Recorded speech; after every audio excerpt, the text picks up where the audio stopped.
पुढच्या बातम्यांकडे आता वळूयात। नागपूरमध्ये एचएमपीव्ही विषाणूचे 2 संशयित रुग्ण सापडलेले आहेत। एक 7 वर्षीय मुलगा आणि एका 13 वर्षीय मुलीला विषाणूची लागण झाल्याचा संशय आहे। दोन्ही मुलांना खोकला आणि ताप होता।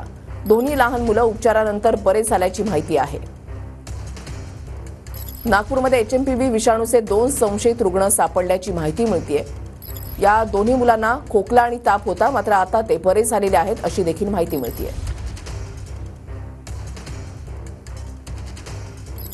देशभरामध्ये आतापर्यंत 3 रुग्ण एचएमपीव्हीचे सापडलेले आहेत। अहमदाबादमध्ये 1 आणि बंगळुरूमध्ये 2 आणि इकडे आता नागपूरमध्ये 7 वर्षीय मुलगा आणि 13 वर्षीय मुलीला या विषाणूची लागण झाल्याचा संशय व्यक्त केला जातोय।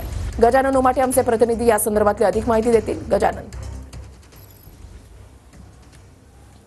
नक्कीच एचएमपीव्ही विषाणूचे 2 संशयित रुग्ण नागपुरात आढळल्याची माहिती आहे।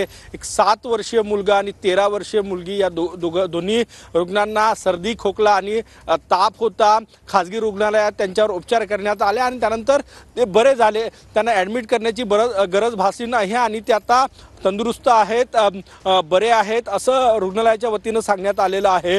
परंतु सगळ्यात महत्त्वाचं, यामुळे आरोग्य यंत्रणा जी आहे ती अलर्टवर आलेली आहे। नागपुरातील मेयो आणि मेडिकलमध्ये एचएमपीव्ही व्हायरसच्या रुग्णांवर उपचार करण्यासाठी एक समिती गठीत केली जाणार आहे आणि एकूणच यंत्रणा कामाला लागलेली आहे। हे दोन्ही जे रुग्ण आहे, 7 वर्षीय मुलगा आणि 13 वर्षीय मुलगी, गेल्या काही दिवसांपासून सर्दी, खोकला, ताप त्यांना होता। नागपूर धंतोली परिसरातील एका खासगी रुग्णालयात त्यांच्यावर उपचार करण्यात आले आणि त्यांना डिस्चार्ज सुद्धा मिळालेला आहे। ॲडमिट करायची गरज भासलेली नाही असेही सांगण्यात येत आहे। सगळ्यात महत्त्वाचं म्हणजे हे दोन्ही संशयित रुग्ण आहे।